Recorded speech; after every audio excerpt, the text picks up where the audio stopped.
조코딩 시청자 여러분 안녕하세요. 저는 IT 서적 작가, 강사, 그리고 개발자로서 활동하고 있는 강민철이라고 합니다. 오늘 저는 컴퓨터 구조 그리고 운영체제와 관련된 영상을 준비해 봤는데요. 컴퓨터 구조와 운영체제가 개발자 그리고 개발자 지망생 여러분들께 어떤 도움을 드릴 수 있을지에 대해서 영상으로 만들어 보았습니다. 본 영상의 짜임은 다음과 같습니다. 방금 전에 말씀드렸다시피 이번 영상에서는 컴퓨터 구조와 운영체제가 개발자와 개발자 지망생분들께 어떤 도움을 드릴 수 있을지 개괄적인 내용들을 설명해 드릴 예정인데요. 우선 컴퓨터 구조를 여러분들이 알면은 좋은 이유, 다시 말해서 컴퓨터 구조를 개발자와 개발자 지망생분들이 알아야 하는 이유에 대해서 먼저 토파드릴 예정이고요. 컴퓨터 구조가 도대체 어떤 것을 배우는 건지, 컴퓨터 구조란 도대체 무엇인지 어떤 큰 그림을 그려드리도록 하겠습니다. 그리고 윈도우, 맥OS, 안드로이드, iOS 같은 운영체제가 도대체 어떤 프로그램인지 아직 모호하실 분들도 계실 것 같은데요. 이러한 운영체제가 도대체 어떤 것인지 그 개념을 설명드리고, 이러한 운영체제가 여러분들이 만들 혹은 여러분들이 실행할 프로그램에 어떤 도움을 주면서 실행되는 프로그램인지, 즉 운영체제의 큰 그림을 그려드리도록 하겠습니다. 마지막으로 개발자 지망생분들과 개발자분들이 운영체제를 알아야 하는 이유에 대해서 말씀드린 뒤에 본 영상 마무리하도록 하겠습니다. 일단 이 이야기부터 시작해보도록 하겠습니다. 여러분들이 프로그래밍 공부를 시작하시게 되면 보통 어떤 거를 먼저 공부하세요? 처음 딱 프로그래밍 공부를 시작하시게 되면 보통 어떤 거를 위주로 이제 공부를 하시게 되나요? 뭐 다양한 답변이 있을 수 있겠지만 대부분의 경우에는 이렇게 답변을 해주실 것 같아요. 프로그래밍 언어의 문법부터 학습합니다 라고 답변을 해주실 것 같습니다. 이건 아주 일반적인 답변입니다. 저 또한 컴퓨터 공부를 처음 시작했을 때 제가 관심 있는 프로그래밍 언어의 문법부터 학습을 했으니까요. 왜냐하면 이렇게 생각했기 때문이에요. 개발자는 코드만 잘 짜면 되는 거 아닌가? 코드만 잘 짜면 되는데 그러면 코드를 잘 짜야 되면은 프로그래밍 언어의 문법을 학습해야겠네? 그럼 프로그래밍 언어의 문법만 빠삭하면 뛰어난 개발자가 될 수 있겠지? 라고 이제 생각을 했기 때문에 프로그래밍 언어의 문법부터, 그리고 프로그래밍 언어의 문법 위주로서 개발 공부를 했던 것 같습니다. 근데 이 영상에서 말씀드리고 싶은 골자는 뭐냐면, 프로그래밍 언어의 문법을 아는 것도 물론 너무나도 중요하지만 프로그래밍 언어의 문법만큼이나 중요한 것은 뭐냐면 컴퓨터의 기본 동작, 다시 말해서 컴퓨터의 근간을 아는 것이다 라는 점입니다.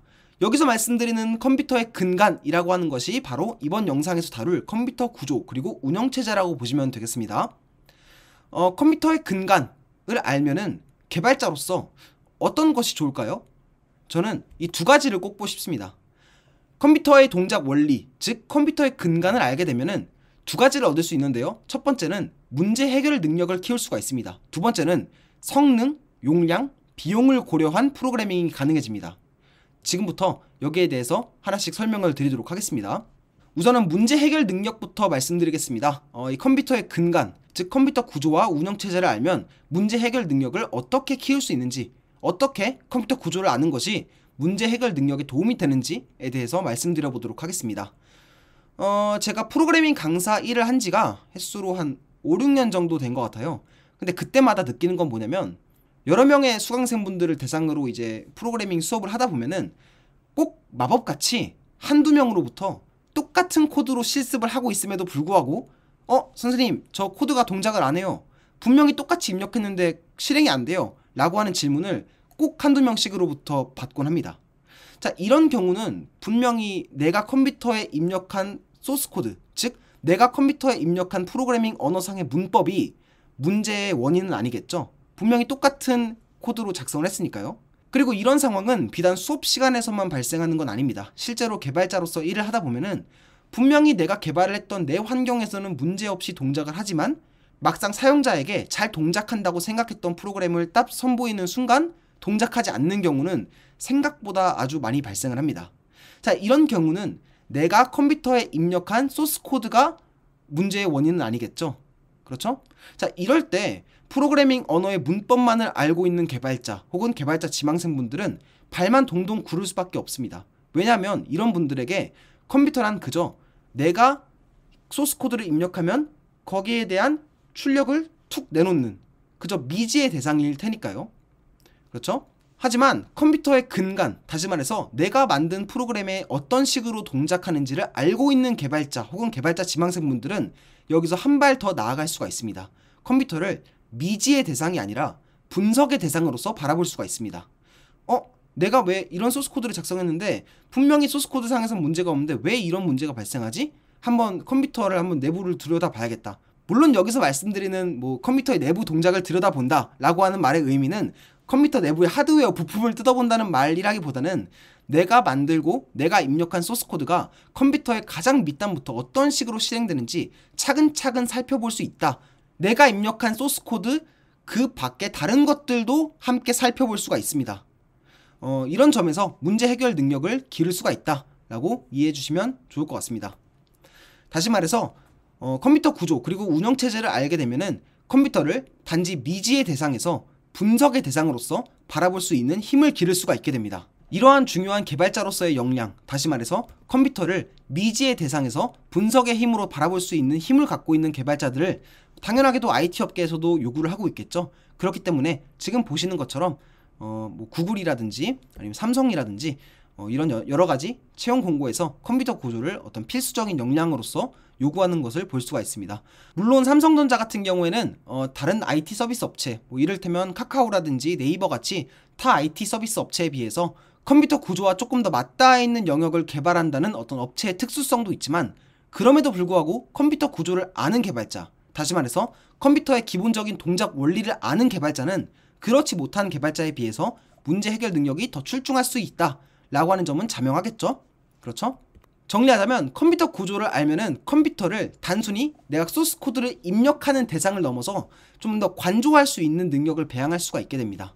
그렇기 때문에 컴퓨터 구조를 이해하게 되면은 그저 문법에 맞는 소스 코드를 컴퓨터에 입력만 하는 개발자를 넘어서 컴퓨터를 관조하면서 다양한 문제들을 해결할 수 있는 개발자로서 거듭날 수가 있게 됩니다. 두 번째로 컴퓨터 구조를 여러분들께서 알아야 되는 이유는 성능, 용량, 비용입니다. 아마 프로그래밍을 처음 공부해 보신 분들께서는 성능, 용량, 비용이라고 하는 이 말이 조금 다소 생소할 수도 있다고 생각을 해요. 하지만 그럼에도 불구하고 성능, 용량, 비용은 사실은 개발에서 가장 중요한 이야기 중에 하나입니다. 성능, 용량, 비용은 이런 예시를 통해서 말씀드리면 좋을 것 같습니다. 가령 여러분들이 어떤 웹사이트를 만들었다고 한번 가정을 해볼게요. 웹사이트를 만들어서 이 웹사이트를 사용자에게 선보이기로 했다고 한번 가정을 해보겠습니다. 여러분들께서 만들어낸 웹사이트 또한 결국에는 프로그램이기 때문에 이 프로그램을 실행할 수 있는 컴퓨터, 다시 말해서 서버 컴퓨터가 필요하겠죠? 그쵸? 근데 인터넷에다가 지금 보시는 것처럼 그냥 단순하게 서버 컴퓨터라고만 검색하면은 비용도, 저장 용량도, 성능도 아주 천차만별인 정말 다양한 서버 컴퓨터들이 검색이 됩니다. 자, 이런 상황에서 여러분들은 어떤 컴퓨터를 고르시겠어요? 무조건 저렴한 컴퓨터가 최고일까요? 아니면 무조건 최신 컴퓨터가 최고일까요? 무조건 저렴한 컴퓨터 혹은 무조건 최신 컴퓨터라고 하는 어떤 단순한 잣대는 개인용 컴퓨터를 맞추는 데는 문제가 되지 않을 수 있겠지만 정말 다양한 사용자들을 위해서 준비할 컴퓨터를 고르는 잣대로서는 다소 부족할 수가 있습니다. 왜냐하면 무조건 저렴한 컴퓨터를 골랐다가 턱없이 느린 성능으로 고생을 할 수도 있잖아요. 그쵸? 그리고 무조건 최신 컴퓨터를 골랐다가 불필요하게 정말 많은 비용을 지출하게 될 수도 있잖아요. 그렇죠? 자, 이런 것들이 바로 성능, 용량, 비용 문제라고 볼 수가 있습니다. 근데 이렇게 반문하실 분들도 계실 것 같아요. 에이, 요즘 웹사이트를 직접 서버 컴퓨터 사가지고 호스팅하는 사람이 어딨어요. 대부분 다 클라우드에 올리지 않아요? 이런 식으로 AWS나 애저르 같은 클라우드 서비스를 이용하지 않아요? 라고 반문하실 분들도 계실 것 같은데요. 클라우드 서비스를 이용하시더라도 이러한 고민을 피할 수가 없습니다. 왜냐하면 직접 AWS에 들어가 보시면 아시겠지만 지금 보시는 것처럼 직접 CPU 그리고 메모리, 스토리지에 따라서 가격도, 성능도, 용량도 천차만별인 모습을 확인할 수가 있습니다. 다시 말해서 클라우드를 이용하더라도 이러한 성능, 용량, 비용 문제는 피할 수가 없다는 거죠. 이런 성능, 용량, 비용 문제는 프로그래밍 언어의 기초 문법만으로는 어떻게 보면 해결하기 어려운 문제라고도 볼 수 있습니다. 근데 컴퓨터 구조라고 하는 학문을 개발자로서 해석을 하자면 결국엔 성능, 용량, 비용에 대한 이야기라고도 볼 수 있어요. 그렇기 때문에 개발자 그리고 개발자 지망생분들이 컴퓨터 구조를 이해하시게 되면은 이러한 아주 중요한 주제인 성능, 용량, 비용을 고려한 개발을 할 수가 있게 된다 라고 보시면 되겠습니다. 자, 그러면 본격적으로 이 컴퓨터 구조에 대한 이야기를 좀 드리도록 하겠습니다. 컴퓨터 구조에서는 이 크게 두 가지 갈래를 배운다 라고 보시면 되겠습니다. 첫 번째는 컴퓨터가 이해해야 하는 정보를 배우고요. 두 번째는 컴퓨터의 네 가지 핵심 부품을 배운다 라고 보시면 되겠습니다. 여기서 첫 번째, 즉 컴퓨터가 이해하는 정보에 대해서 먼저 말씀을 드릴게요. 여러분들이 만들고 여러분들이 실행하는 모든 프로그램들 있죠. 모든 프로그램들은 결국에는 두 가지 정보로 이루어져 있어요. 컴퓨터는 여러분들이 만들고 여러분들이 실행하는 프로그램을 실행해주죠. 여러분들이 실행하는 프로그램을 실행해주죠. 근데 컴퓨터가 결국에는 이해하는 정보, 다시 말해서 프로그램을 이루고 있는 정보에는 크게 두 가지가 있습니다. 하나는 데이터고요. 또 하나는 명령어입니다. 컴퓨터 구조에서는 이 두 가지 정보, 즉 데이터와 명령어를 배운다라고 보시면 되겠습니다. 여기서 첫 번째, 즉 데이터가 무엇인지에 대해서 말씀을 드리자면 이 데이터라고 하는 용어에 대해서는 아마 여러분들 많은 분들이 한 번쯤 들어보신 적이 있을 거예요. 뭐 숫자, 문자, 이미지, 동영상과 같은 어떤 정적인 정보를 가리켜서 데이터라고도 합니다. 흔히 컴퓨터가 주고받는 정보 아니면 컴퓨터 내부에 있는 정보를 데이터라고 통칭하기도 하죠. 그리고 두 번째, 이게 중요한데요. 컴퓨터가 이해하는 두 가지 정보 중에서 명령어에 대해서 말씀을 드리자면 이 명령어는 컴퓨터를 실질적으로 움직이는 정보라고 볼 수 있습니다. 앞서 제가 말씀드렸던 데이터는 명령어를 위한 일종의 재료라고도 볼 수 있어요. 여러분들은 컴퓨터를 한마디로 정의해보세요 라고 누군가가 질문한다면 뭐라고 답변 드릴 것 같으세요? 저는 컴퓨터는 명령어를 처리하는 기계입니다 라고 답변 드릴 수 있을 것 같습니다. 그만큼 명령어는 컴퓨터를 실질적으로 움직이는 정보이자 컴퓨터의 내부적인 동작 원리를 이해하는 데 있어서 아주 중요한 정보다 라고 볼 수 있겠습니다.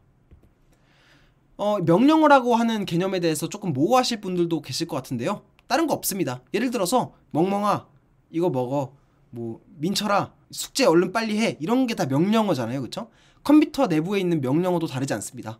이렇게 생긴 것이 명령어라고 보시면 돼요. 1과 2를 더하라. 근데 앞서 제가 데이터는 명령어를 위한 일종의 재료다 라고 말씀을 드렸죠. 그쵸? 그래서 이렇게 생긴 명령어가 있다고 가정했을 때 1과 2가 데이터가 됩니다. 다시 말해서 데이터는 명령어를 이루는 일종의 재료라고도 볼 수 있습니다. 또 한 가지 예를 들어볼까요? 예를 들어서 컴퓨터가 이런 명령어를 실행한다라고 한번 가정을 해볼게요. 안녕하세요를 출력하라. 이게 바로 컴퓨터를 움직이는 명령어의 형태입니다. 여기서 안녕하세요가 바로 명령어의 재료, 즉 정적인 정보인 데이터라고 볼 수 있겠습니다. 아시겠죠? 그런데 당연하게도 실제로 명령어가 이렇게 생기진 않았습니다. 컴퓨터 실제로 명령어가 여러분들 이제 컴퓨터 내 메모리에 저장되어 있는 명령어라든지 CPU가 실행하는 명령어는 당연하게도 이렇게 생기지는 않았어요. 실제로 CPU가 실행하는 명령어는 어떻게 생겼는지 한번 보여드릴까요? 이렇게 생겼습니다. 많은 분들이 아시다시피 컴퓨터는 결과적으로 0과 1밖에 이해하지 못합니다. 그렇기 때문에 컴퓨터를 동작시키는 실질적인 정보인 명령어 또한 결국에는 0과 1로서 이루어져 있다 라고 보시면 되겠습니다. 이러한 명령어들 0과 1로서 나타낼 수 있는 실제로 컴퓨터가 이해하고 실행하는 이러한 형태의 이제 명령어들의 집합을 기계어라고 합니다. 이거는 2진수로 나타낸 기계어고요. 이를 16진수로 나타낸 꼴은 이렇게 볼 수 있습니다. 여러분들이 이제 소스코드를 작성하고 이 소스코드를 바탕으로 컴퓨터를 동작시킬 때 컴퓨터는 여러분들이 작성한 소스코드를 직접적으로 실행하는 것이 아니라 이를 내부적으로 이러한 명령어의 꼴로 변환을 해서 실행한다 라고 보시면 되겠습니다.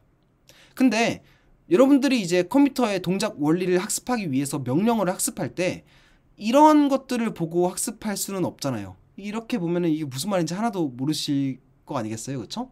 그렇기 때문에 컴퓨터가 이해하는 이러한 명령어들을 사람이 읽기 쉽게 한번 변환해준 언어, 조금 더 고수준으로 변환해준 언어가 있는데 바로 그게 어셈블리어다 라고 보시면 되겠습니다.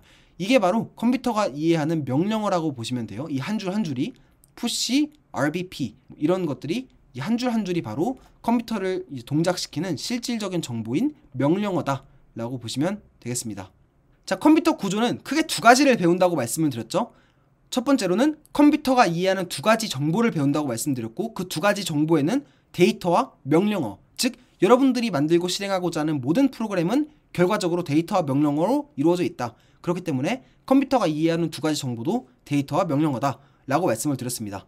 두 번째는 뭐였냐면 컴퓨터의 네 가지 핵심 부품이었습니다. 세상에는 다양한 컴퓨터들이 있죠. 라즈베리 파이라든지 아두이노 같이 지금 이렇게 작은 컴퓨터도 있고요. 스마트폰도 일종의 컴퓨터라고 볼 수 있고요. 그리고 노트북도 컴퓨터라고 볼 수 있고, 데스크탑이나 서버 컴퓨터 같이 좀 상대적으로 크기가 큰 컴퓨터도 있습니다. 그렇죠? 세상에는 이렇게 다양한 종류의 컴퓨터들이 있는데요. 이 컴퓨터의 종류를 막론하고 컴퓨터의 4가지 핵심 부품은 대동소이합니다. 그건 뭐냐면 CPU, 메모리, 보조기억장치, 입출력장치라고 볼 수 있습니다. 지금부터 이 컴퓨터의 4가지 핵심 부품이 무엇인지에 대해서 하나씩 말씀드리도록 하겠습니다. 참고로 말씀드리자면 여기서 메모리라고 하는 말은 전공서 같은 걸 찾아보면은 주기억장치, 영어로는 메인 메모리라고도 지칭을 하는데요. 엄밀하게 말을 하자면 메모리, 즉 주기억장치의 역할을 하는 하드웨어는 램과 롬이 있습니다. 근데 여기서는 롬보다는 램을 위주로 말씀을 드리도록 하겠습니다. 좀 이따가 조금 더 자세하게 말씀을 드릴게요. 자, 컴퓨터의 4가지 핵심 부품을 좀 간단하게 표현한 그림입니다. 이게 여기 CPU가 있고요. 3번 이래서 CPU가 있죠. 그리고 4번 메모리가 있죠. 그리고 5번 보조기억 장치가 있고요. 6번 입출력 장치가 있습니다. 그리고 컴퓨터의 4가지 이 4가지 핵심 부품들이 서로 정보를 주고받지 않겠어요? 그렇죠? 그러기 위해서 이 모든 부품들을 연결시킬 수 있는 메인보드, 그냥 속칭 판때기라고 보시면 되고요. 그리고 이 내부 이 4가지 핵심 부품들이 서로 정보를 주고받을 수 있는 통로인 시스템 버스라고 하는 게 있습니다. 지금부터 여기에 대해서 하나씩 말씀드리도록 할게요. 그냥 가볍게 들어주시면 될 것 같습니다. 우선 컴퓨터의 4가지 핵심 부품 중에 하나인 메모리부터 말씀드리도록 할게요. 메모리는 현재 실행되는 프로그램의 명령어와 데이터를 저장하는 부품입니다 라고 써있죠. 제가 앞서 컴퓨터가 이해하는 2가지 정보에는 뭐가 있다고 말씀드렸냐면 데이터와 명령어가 있다고 말씀드렸습니다. 여러분들이 실행하고 여러분들이 만드는 프로그램은 결과적으로 컴퓨터 내부에서는 데이터와 명령어로 이루어져 있게 됩니다.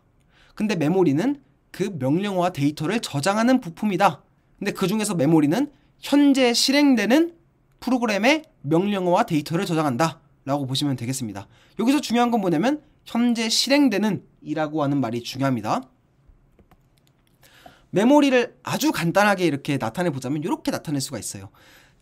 이게 지금 1번지, 2번지, 3번지, 4번지, 5번지, 6번지라고 되어 있죠. 그렇죠? 메모리에는 정말 다양한 정보들을 저장할 수가 있어요. 다양한 명령어와 데이터들을 메모리에 저장할 수가 있습니다. 자, 근데 그때 메모리에 어떤 값을 어디에 저장했는지 특정짓기 위해서는 메모리 어디에 저장했다 라고 하는 위치 정보도 있어야겠죠? 그쵸? 여기서 이 번지는 뭐냐면 메모리 어디에 저장됐다 라고 하는 그 위치 정보라고 보시면 되겠습니다. 가령 예를 들어서 더하라 3번지와 4번지를 이라고 하는 이거 명령어죠. 그쵸? 이 명령어는 1번지에 저장되어 있다 라고 보시면 되고요. 저장하라 연산 결과를, 이것도 명령어의 형태죠. 이 명령어 또한 2번지에 저장되어 있다 라고 보시면 되겠습니다. 3번지와 4번지에 저장되어 있는 것은 데이터죠. 그리고 5번지와 6번지에는 아무것도 저장되어 있지 않은 상태를 나타냅니다. 자, 메모리에는 이런 식으로 실행되는 프로그램의 명령어와 데이터가 저장됩니다. 그리고 그렇게 저장된 명령어와 데이터에는 번지수라고 하는 위치 정보로서 저장이 됩니다. 지금 딱 보시면 어떤 정보가 어디에 저장되어 있는지 이 번지수를 보고 유추할 수가 있겠죠? 그쵸? 실제로도 그래요. 실제로도 어떤 주소에 뭐가 저장되어 있는지 여러분들이 어떤 길을 찾아갈 때 번지수를 보고 모르는 지도로 찾아갈 수 있듯이 다른 컴퓨터 부품들도 메모리에 접근할 때 이 번지수를 보고 원하는 데이터나 명령어에 접근을 하게 됩니다. 아시겠죠? 메모리는 일단 이 영상에서는 이 정도로만 기억해 주시면 되겠습니다. 메모리는 결국에는 실행되는 프로그램의 명령어와 데이터를 저장하는 부품이다.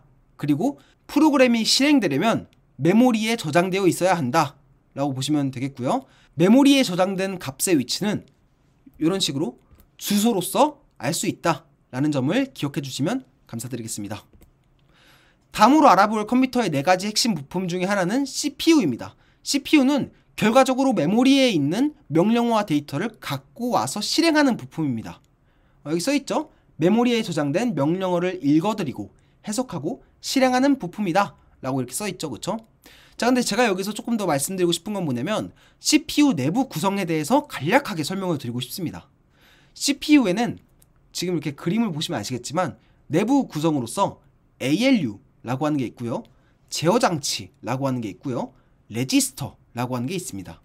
자, 여기서 ALU는 결과적으로 계산기라고 보시면 됩니다.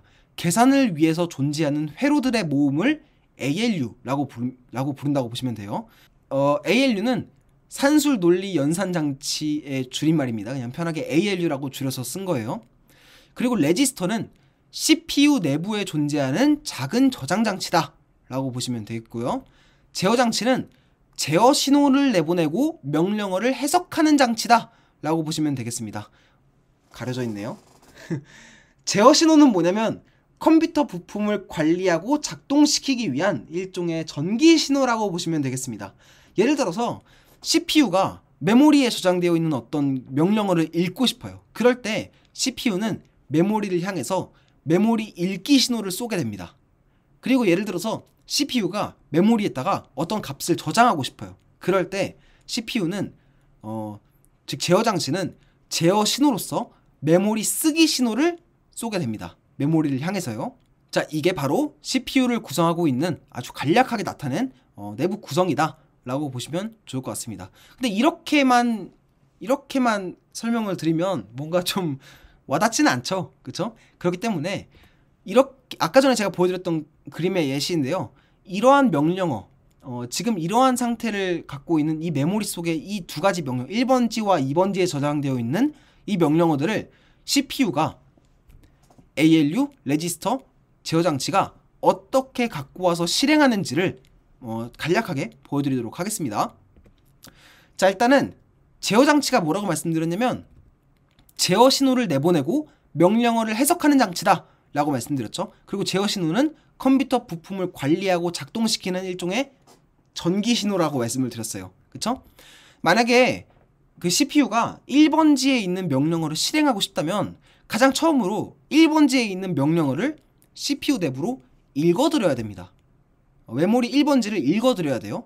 그렇기 때문에 제어 장치는 제어 신호로서 1번지에 있는 저 명령어를 읽어드리게 됩니다. 메모리 읽기라고 하는 제어 신호로서요. 메모리는 이제 제어 신호를 받았죠. 메모리 읽기라고 하는 신호를 받았으니까 이 1번지에 있는 명령어를 CPU 내부에 있는 작은 저장 장치인 레지스터로 갖고 오게 됩니다. 이게 1번이에요. 그리고 제어 장치는 제어 신호를 내보내기도 하지만 명령어를 해석하기도 하는 장치라고 말씀을 드렸죠.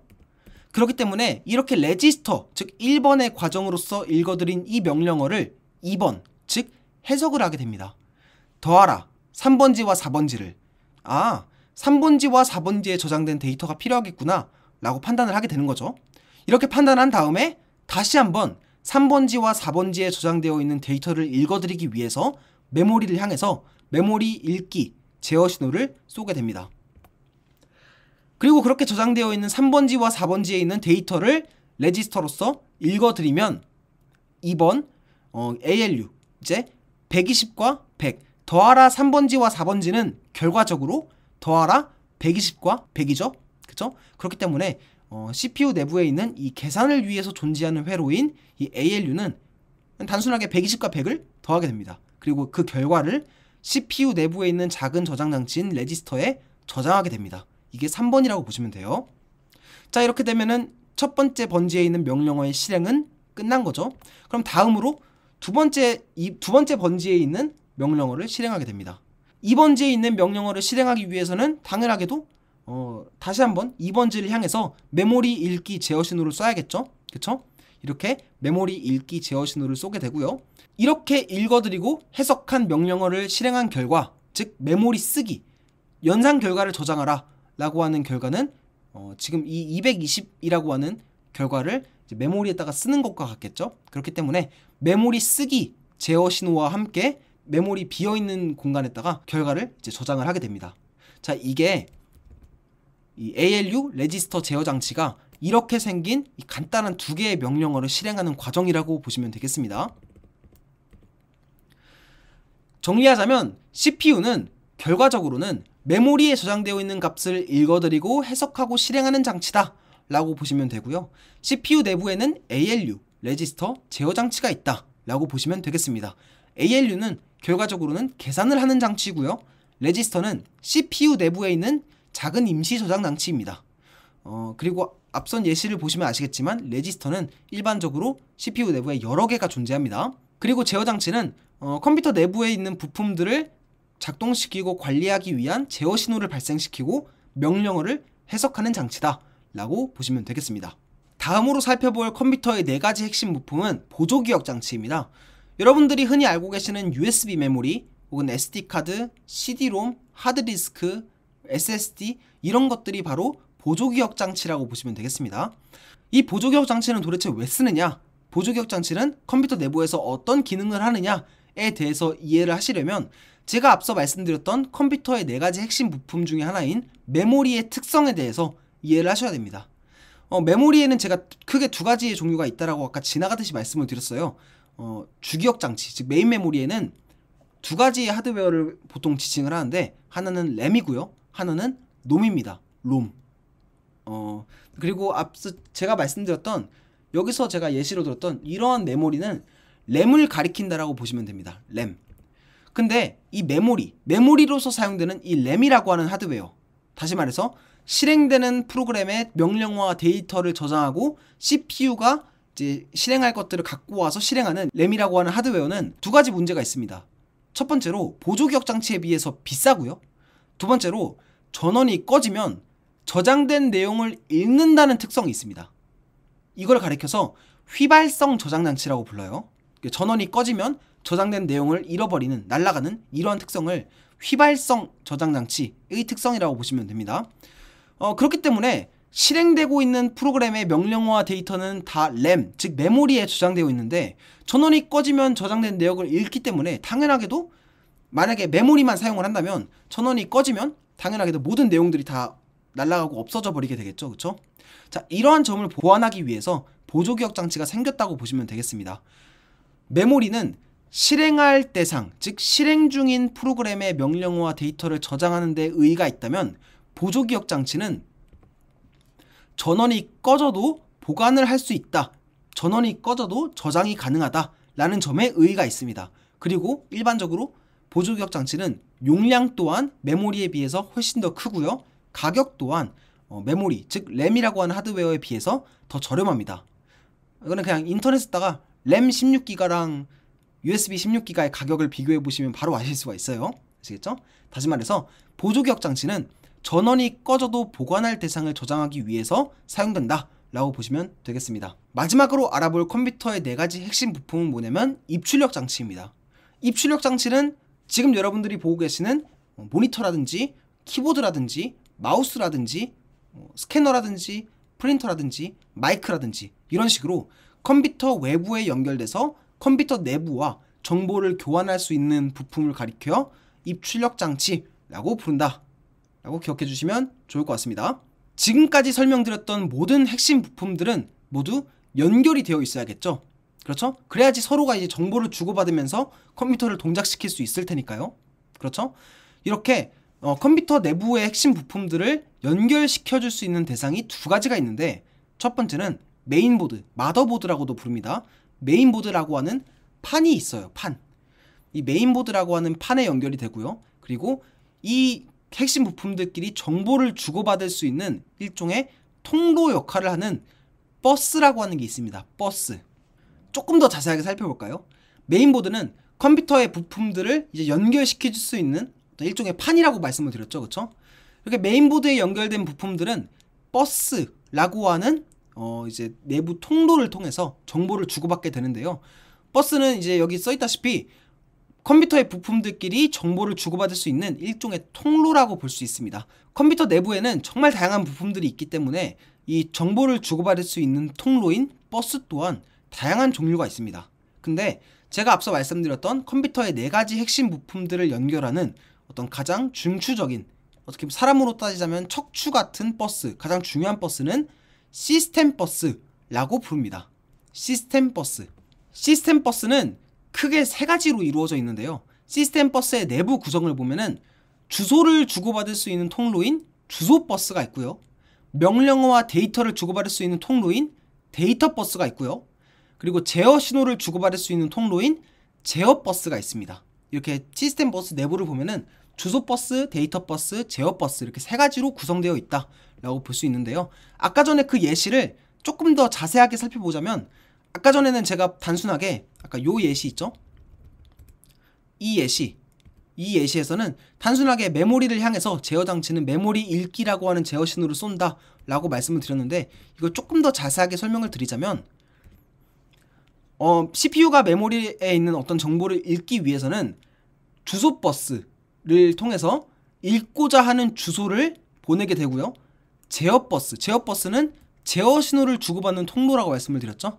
그래서 제어 버스를 통해서 메모리 읽기라고 하는 제어 신호를 보내게 됩니다. 그리고 이런 식으로 주소 버스를 통해서 읽고자 하는 주소를 메모리는 전달을 받고, 제어 버스를 통해서 메모리 읽기라고 하는 제어 신호를 전달받은 이 메모리는 1번지 읽기, 1번지를 읽고 싶은가 보구나 라고 인지를 하게 됩니다. 메모리 쓰기도 조금 더 자세하게 설명드릴 수 있는데요. CPU가 가령 메모리에 어떤 값을 저장하고 싶을 때 이런 식으로 정보를 시스템 버스를 통해서 전해준다 라고 보시면 되겠습니다. 첫 번째로 메모리에 어떤 값을 저장하고 싶을 테니까 그 저장하고 싶은 그 값을 이제 데이터 버스를 통해서 이제 전달해 주게 되고요. 이게 1번이죠.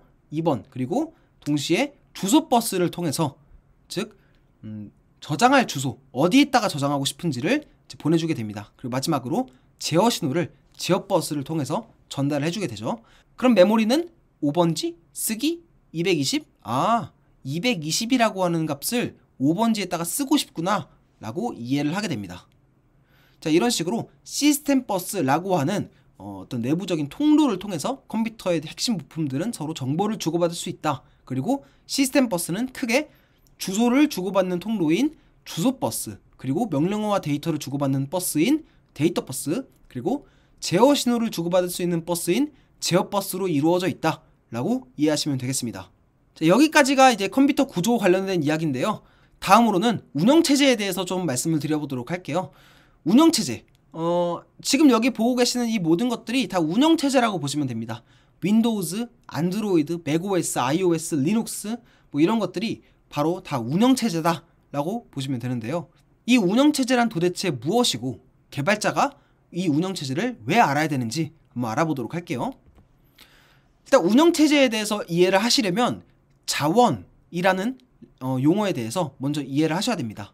이거는 영어로 리소스라고도 하는데요. 시스템 자원이라고도 부르기도 합니다. 이 자원은 뭐냐면 컴퓨터가 실행되기 위해서 마땅히 필요한 요소를 가리켜서 자원이라고 합니다. 제가 앞서서 컴퓨터에 4가지 핵심 부품이 있다 라고 말씀을 드렸는데요. 이 컴퓨터의 4가지 핵심 부품 또한 자원이라고 볼 수 있습니다. 아시겠죠? 그리고 운영체제는 뭐냐면 이 자원들을 관리하는 특별한 프로그램이다 라고 보시면 되겠습니다. 그리고 실행 중인 프로그램을 관리하는 특별한 프로그램을 운영체제라고 부른다 라고 이해하시면 되겠습니다. 여기서 실행 중인 프로그램 제가 계속 이런 식으로 메모리에는 실행 중인 프로그램이 담깁니다. 그리고 운영체제는 실행 중인 프로그램을 관리합니다. 이런 식으로 실행 중인 프로그램이라고 말씀을 드렸는데요. 이 실행 중인 프로그램은 프로세스라고도 부릅니다. 프로세스. 다시 말해서 운영체제는 자원을 관리하는 특별한 프로그램이기도 하고요. 프로세스를 관리하는 특별한 프로그램이기도 합니다. 운영체제는 프로그램이죠. 그쵸? 특별한 프로그램이죠. 그렇기 때문에 다른 프로그램, 여타 프로그램들과 마찬가지로 이 운영체제 또한 메모리에 저장되어 있습니다. 제가 앞서 실행 중인 모든 프로그램의 명령어와 데이터는 바로 메모리에 저장되어 있다 라고 말씀을 드렸죠. 이 운영체제 또한 아주 특별한, 하지만 프로그램이기 때문에 이 메모리에 저장되어 있다 라고 보시면 됩니다. 다만 운영체제는 너무 특별한 프로그램이라서 커널 영역이라고 하는 아주 특별한 공간에 적재돼서 특별한 공간에 위치돼서 실행된다 라고 이해하시면 되겠습니다. 운영체제가 이제 존재하는 공간이 아닌 다른 공간, 다시 말해서 여러분들이 실행하는 프로그램이 위치할 공간은 사용자 공간이라고 합니다.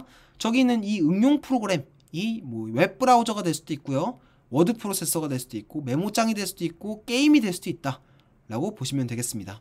아시겠죠? 그리고 운영체제는 사용자 영역에서 실행되는 프로그램들을 관리한다. 그리고 자원들을 관리한다 라고 보시면 됩니다. 자, 운영체제가 무엇인지에 대해서 제가 간략하게 말씀을 드렸는데요. 이 운영체제에 대해서 조금만 더 자세하게 알아봅시다. 운영체제는 도대체 어떤 역할을 해줄까요? 여기에 대해서 Q&A 형식으로 한번 말씀을 드려보도록 할게요. 제가 앞서 운영체제는 커널 영역이라고 하는 특별한 영역에 적재해서 실행된다 라고 제가 말씀을 드렸고, 그 외의 공간, 다시 말해서 여러분들이 일상적으로 사용하시는 웹브라우저라든지 뭐 워드 프로세서라든지 메모장 같은 프로그램들은 사용자 영역에 적재된다 라고 말씀을 드렸어요. 그리고 메모리는 주소라고 하는 개념이 있다 라고도 말씀을 드렸습니다. 그쵸? 근데 여기서 이러한 의문이 남죠. 누가 저런 사용자 영역 2000번지라고 콕 집어서 누가 저런 특정한 주소에다가 누가 저런 프로그램을 적재했을까?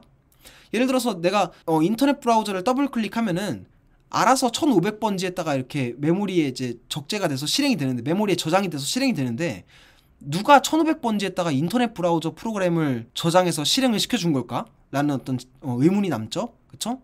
자, 이런 것들을 해주는 프로그램이 바로 운영체제라고 보시면 됩니다. 운영체제. 운영체제는 자원, 그 중에서도 메모리를 관리하면서 이러한 역할을 수행한다 라고 보시면 되겠습니다. 예를 들어서 여러분들이 게임을 새롭게 실행했다 라고 한번 가정을 해보죠. 게임이라고 하는 프로그램이 이제 실행이 되고 싶은데, 이 게임이라고 하는 프로그램은 메모리에 어디에 적재되어야 될지 여러분들이 결정하는 게 아니에요. 운영체제가 결정해 줍니다. 게임이 예를 들어서 이제 메모리에 이제 저장돼서 실행을 되려고 하는데, 운영체제는 게임한테 야, 넌 3000번지쯤에다가 적재가 돼서 이제 실행되면 되겠다. 3000번지에 너 이제 저장돼서 실행되면 되겠다 라고 운영체제가 이렇게 관리를 해주는 거죠. 그쵸? 그리고 반대로 이제 더 이상 실행되지 않는 종료된 프로그램은 메모리에서 또 지워줘야겠죠. 그쵸? 가령 워드 프로세서를 실컷 잘 사용을 하다가 종료를 했을 때 운영체제는 워드 프로세서를 메모리에서 깨끗하게 비워줍니다. 자, 이런 것들이 자원관리, 그 중에서도 메모리 관리라고 보시면 돼요. 아시겠죠? 근데 이런 경우도 있어요. 여러분들이 실행하고자 하는 프로그램에 비해서 메모리의 물리적인 크기가 작은 경우가 있습니다. 근데 이럴 경우에도 실제로 여러분들의 컴퓨터는 메모리의 물리적인 크기보다 큰 프로그램을 실행할 수가 있어요. 이러한 기능을 제공해주는 게 바로 운영체제입니다. 조금 효율적인 방식을 통해서 물리적인 메모리 크기보다 큰 프로그램을 적재해서 실행을 해주는데, 이렇게 메모리의 자원을 이제 관리해주는 특별한 프로그램이 바로 운영체제다 라고 보시면 되겠습니다. 혹시라도 내 물리적인 메모리 크기보다 훨씬 더 큰 프로그램을 어떻게 실행할 수 있지에 대해서 궁금하시다면 페이징과 스와핑이라고 하는 개념에 대해서 한번 검색을 해보시길 바라겠습니다. 아시겠죠? 이 영상에서는 시간 관계상 넘어가 보도록 하겠습니다. 자, 그리고 이런 상황도 한번 생각을 해보죠. 여러분들은 보통 여러 개의 프로그램을 동시에 실행을 하게 됩니다. 다시 말해서 메모리 내에 있는 여러 프로세스들은 동시에 실행이 됩니다. 보통요. 자, 근데 여러 개의 프로그램이 동시에 실행된다 라고 하는 말은 사실 엄밀하게 따져보면은 여러 개의 프로그램이 아주 빠르게 번갈아 가면서 실행된다 라고 하는 말과 동일하다고 볼 수 있거든요. 이 말 혹시 이해가세요?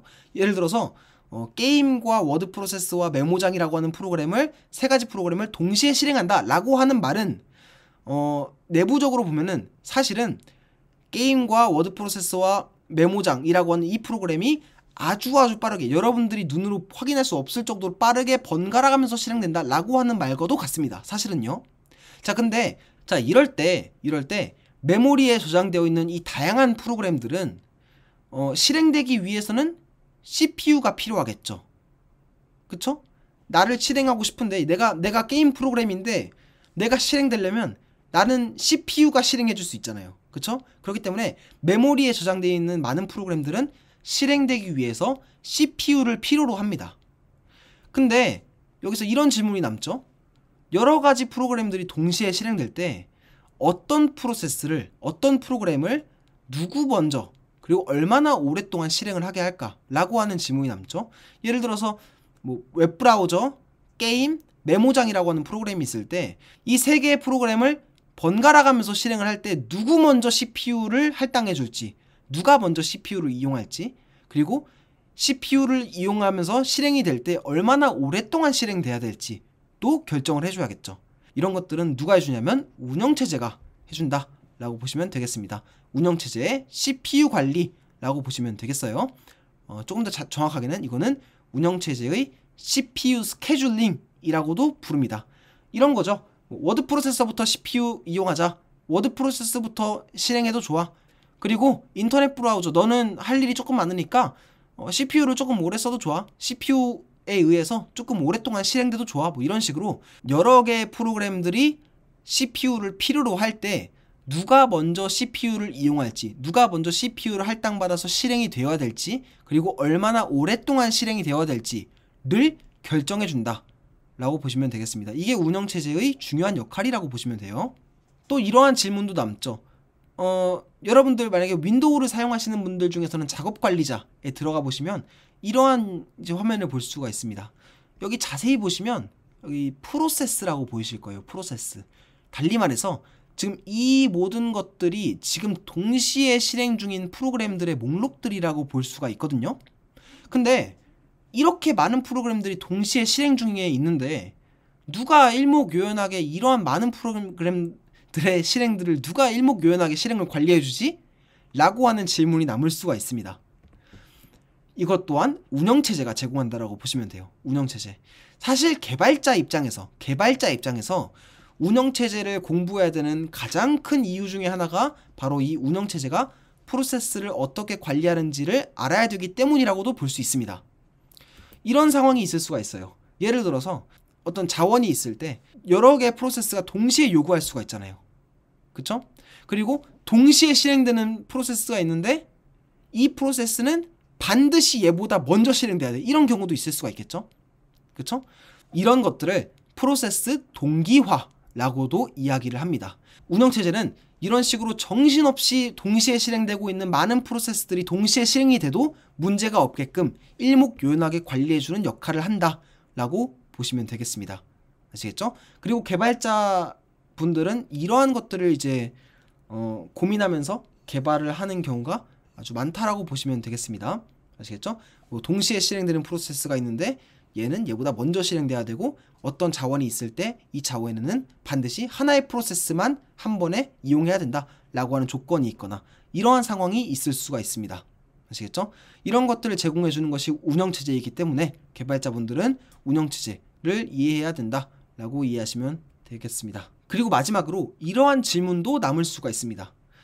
지금 동시다발적으로 실행되는 수많은 프로그램들, 다시 말해서 수많은 프로세스들이 제대로 실행되려면 결국에는 자원이 필요하겠죠. 그쵸? CPU도 자원이고 메모리도 자원이고 지금 보시는 것처럼 SSD도 자원입니다.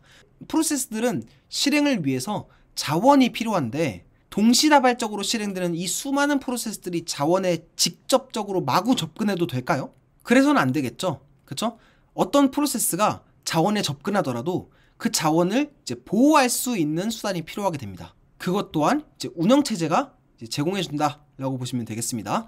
운영체제는 시스템 호출, 시스템 콜이라고 하는 방식이 있는데요. 어떤 일종의 문지기 역할이라고 보시면 됩니다. 문지기 역할. 운영체제는 여러 프로그램들이 이제 자원들을 이용할 때 문지기 역할, 자원의 문지기 역할을 함으로써 이러한 자원들을 보호한다 라고 보시면 되겠습니다. 그렇기 때문에 이러한 상황은 발생하지 않는다 라고 이해하시면 되겠습니다. 달리 말해서 실행 중인 사용자 프로세스는 결과적으로 운영체제를 통해서 자원에 접근하게 됩니다. 왜냐하면 운영체제는 CPU, 메모리, SSD 이런 어떤 자원들을 보호해야 하기 때문입니다. 아시겠죠? 운영체제는 이런 어떤 자원의 문지기 역할을 통해서 자원을 보호하게 된다 라고 보시면 되겠습니다. 이거를 시스템 호출이라고 부릅니다. 아시겠죠? 이것 또한 운영체제가 제공하고 있는 아주 중요한 역할 중에 하나입니다. 예를 들어서 어떤 프로그램이 하드디스크를 이용하고 싶다라고 한번 가정을 해볼게요. 어떤 프로그램이 실행하는 과정에서 하드디스크에 저장을 해야 되는 코드가 있다라고 한번 가정을 해볼게요. 하드디스크에 저장되는 코드를 실행을 하면은 당연히 하드디스크에 접근을 해야겠죠? 그쵸? 근데 그때 이 프로그램이 직접적으로 이 하드디스크라고 하는 하드웨어에 접근하는 것이 아니라 운영체제를 통해서 하드디스크에 접근하게 됩니다. 정확하게는 운영체제의 아까 말씀드렸던 문지기 역할, 즉 시스템 콜을 통해서, 즉 문지기를 통해서 하드디스크에 접근을 하게 됩니다. 이로써 운영체제는 이 하드디스크라고 이 자원을 보호할 수가 있게 되는 것이죠. 비단 하드디스크뿐만 아니라 다른 모든 자원들도 마찬가지입니다. 운영체제는 자원 접근을 대행함으로써 자원들을 보호할 수 있다라고 이해하시면 되겠습니다. 그래서 요컨대 운영체제는 이제 하드웨어, 즉 자원들과 여러분들이 만들고 실행하는 프로그램 사이에 위치한 프로그램, 아주 특별한 프로그램이라고도 볼 수 있습니다. 하드웨어와 여러분들이 실행하고 만드는 프로그램 사이에 위치한 아주 근간이 되는 프로그래밍이라고도 볼 수 있어요. 그래서 요컨대 운영체제는 마치 정부와도 같습니다.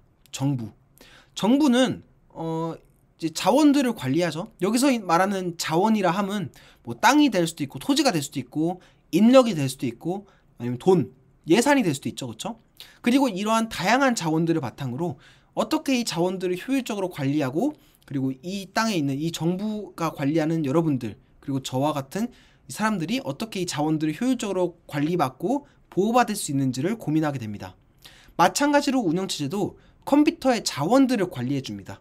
여기서 말하는 자원이라고 하는 것은 아까 전에 제가 정의해 드렸다시피 프로그램이 실행되는 과정에서 마땅히 필요한 요소들, 달리 말해서 컴퓨터의 4가지 핵심 부품들을 포함한 컴퓨터의 실행에 필요한 마땅히 필요한 요소들을 가리켜 자원이라고 하는데, 이 자원들을 바탕으로 여러분들이 만들고 실행하고자 하는 프로그램이 어떻게 효율적으로 할당받아서 실행할지를 결정해주는 주체가 바로 운영체제라고도 볼 수 있어요. 많은 부분이 정부와도 닮아있죠. 그렇죠? 그리고 정부의 토지관리부서, 인력관리부서, 예산관리부서 이런 식으로 자원별로 관리해주는 부서가 따로따로 있는 것처럼 운영체제가 수행해야 되는 역할이 정말 다양하죠. 그리고 운영체제가 관리해야 되는 자원 또한 굉장히 다양합니다. 그렇기 때문에 운영체제도 마치 정부처럼 관리해야 되는 이제 부서들을 따로따로 이렇게 나누어 두는 경우가 많아요. CPU를 관리하는 부분, 프로세스를 관리해야 되는 부분, 이 영상에서는 설명하지 않았지만 파일 시스템을 관리하는 부분, 메모리를 관리하는 부분, 이런 식으로 자원들의 부문별로 따로따로 관리해 두는 경우가 많아요. 아시겠죠? 그래서 운영체제는 많은 부분에서 정부와 닮아있다 라고 이제 비유를 이해해 주시면 좋을 것 같고요. 자, 그러면 마지막으로 개발자, 그리고 개발자 지망생분들이 운영체제를 꼭 알아야 되는 이유에 대해서 말씀드려 보도록 할게요. 지금까지의 설명을 잘 이해하셨다면 운영체제는 사용자를 위한 프로그램이 아니라는 점을 이해하셨을 겁니다. 그렇죠? 여러분들이 사용자로서 그저 컴퓨터를 이용하기만 할 때는 운영체제의 역할을 여러분들이 할 일은 없었어요. 그렇죠? 그리고 어떤 관점에서 보면은 운영체제를 전혀 신경 쓰지 않고 프로그램을 이용할 수 있다라고 하는 점은 그만큼 그 운영체제가 좋은 운영체제라고 하는 반증이기도 합니다. 그렇죠? 그래서 운영체제는 사용자를 위한 프로그램이 아니라 프로그램을 위한 프로그램이라고 보시면 됩니다. 여러분들이 만들고 실행하는 프로그램들한테 다양한 기능들을 제공하는 프로그램이라고도 볼 수 있는데요. 그렇기 때문에 프로그램을 만드는 개발자 입장으로서는 프로그램을 위한 프로그램인 운영체제로부터 어떻게 내가 지금 만들고자 하는 프로그램이 도움을 받고 있는지, 내가 지금 만드는 프로그램은 운영체제로부터 어떤 식으로 도움을 받아서 동작을 하는지를 이해하면은 훨씬 더 근원적인 관점에서 프로그램을 할 수가 있습니다. 가려져 있는데요.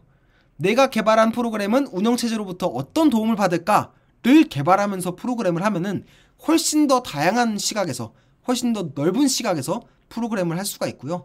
그리고 오류 메시지에 대해서 깊게 이해를 할 수가 있게 됩니다. 이런 오류 메시지들 있죠. 여러분들이 만약에 개발을 하시다가 좀 잘못 코드를 작성하시면 당연하게도 오류 메시지가 발생을 하죠. 그쵸? 근데 이 오류 메시지를 내보내는 주체도 결국에는 아주 근원적인 관점에서 보자면 운영체제라고도 볼 수 있거든요. 혹은 운영체제와 아주 밀접하게 맞닿아 있는 프로그램이다 라고도 볼 수 있거든요. 그렇기 때문에 내가 지금 만들고자 하는 프로그램이 직접적으로 도움을 받고 있는 프로그램인 운영체제를 깊게 이해를 하면은 오류 메시지에 대해서 깊이 이해를 할 수가 있고 결과적으로 문제 해결 능력도 배양을 할 수가 있게 됩니다. 당연하게도 이 또한 마찬가지입니다. 컴퓨터 구조와 마찬가지로 이렇게 운영체제를 이해를 하면은 다양한 문제 해결 능력을 배양할 수 있다는 점을 이런 IT 개발 업체에서도 당연히 알고 있기 때문에 지금 보이시는 것처럼 이제 채용 공고에서 운영체제와 관련된 기본적인 소양을 묻는 경우가 정말 많죠. 기술 면접에서도 운영체제에 대한 면접이 자주 이제 등장하기도 하고요. 참고로 말씀드리자면 지금 라인 플러스 같은 경우에는 인턴 모집인데도 불구하고 운영체제에 대한 지식을 요구하고 있다는 점을 알 수가 있죠. 운영체제를 이해하게 되면 내가 개발하고 있는 프로그램이 근원적으로 어떻게 동작하는지를 조금 더 낮은 관점에서, 조금 더 근원적인 관점에서 분석할 수 있는 힘을 기를 수 있기 때문이라고 저는 봐요. 그렇기 때문에 개발자들은 운영체제를 꼭 알아야 된다 라고 이해해 주시면 좋을 것 같습니다. 이제 이 영상을 마무리하면서 이제 제가 집필한 이 컴퓨터 구조 그리고 운영체제와 관련된 서적을 이제 소개해드리고 이 영상 마무리 짓도록 하겠는데요. 이 영상에서 컴퓨터 구조 그리고 운영체제를 여러분들이 알아야 되는 이유에 대해서 말씀을 드리고 컴퓨터 구조와 운영체제의 개관에 대해서 설명을 드렸습니다. 사실은 컴퓨터 구조와 운영체제와 관련된 필수적인 내용들은 아직까지도 하고 싶은 말이 너무나도 많습니다. 근데 이 1시간이라고 하는 분량이 모자랄 만큼 컴퓨터 구조 그리고 운영체제에는 정말 재미있는 내용들도 많이 있고요. 그리고 개발자 지망생분들이 알면은 분명히 도움을 받을 수 있는 내용들도 정말 많이 있습니다. 그런 것들은 제가 집필한 서적인 지금 보이시는 혼자 공부하는 컴퓨터 구조 운영체제라고 하는 서적을 통해서 확인해 보실 수가 있습니다. 이 책은 어떤 책이냐면요, 전공 지식의 문턱을 넘기 위한 전공 서적 요약서라고도 볼 수 있습니다. 시중에 있는 가능한 모든 컴퓨터 구조 운영체제의 전공 서적들을 모두 읽었고요. 여기서 말씀드리는 컴퓨터 구조 운영체제 서적은 컴퓨터공학과 학부 수업에서 주로 활용되는 일명 공용책이라든지 이런 책들도 다 포함입니다. 당연히 이런 어떤 학부 수업에서 주로 활용되는 서적들을 모두 읽었고요. 개발자 그리고 개발자 지망생분들에게 꼭 필요한 내용들만을 선별한 뒤에 교수님 그리고 10년 이상의 고연차 개발자분들의 조언 그리고 검수를 토대로 만들어져서 엮어진 책이라고 보시면 되겠습니다. 어떠한 기반 지식 없이 그냥 이 책을 사서 읽어도 정말 이해가 쉽게 잘 되도록 아주 쉽게 써놨고요. 그러면서도 개발자에게 꼭 필요한 핵심적인 내용은 단 하나도 놓치지 않기 위해서 정말 심혈을 기울여서 이제 집필한 책이라고도 볼 수 있습니다. 그래서 개발자에게 꼭 필요한 컴퓨터 구조 그리고 운영체제에 대해서 필수적인 내용들을 빠르게 학습하고 싶을 때, 쉽게 학습하고 싶을 때 이 책을 토대로 학습해 보시기를 저는 강하게 권장해 드리고 싶습니다. 그리고 마지막으로 여담이지만 저 또한 유튜브를 운영 중에 있거든요. 그냥 개발자로서의 성장과 그 고민을 담은 이제 영상들을 주로 올리고 있는데 관심 있는 분들은 한번 좀 둘러보시면 좋을 것 같습니다. 아시겠죠? 자, 그러면 영상 마무리 짓도록 하겠습니다. 여기까지 들어주신 여러분들 진심으로 정말 감사드립니다.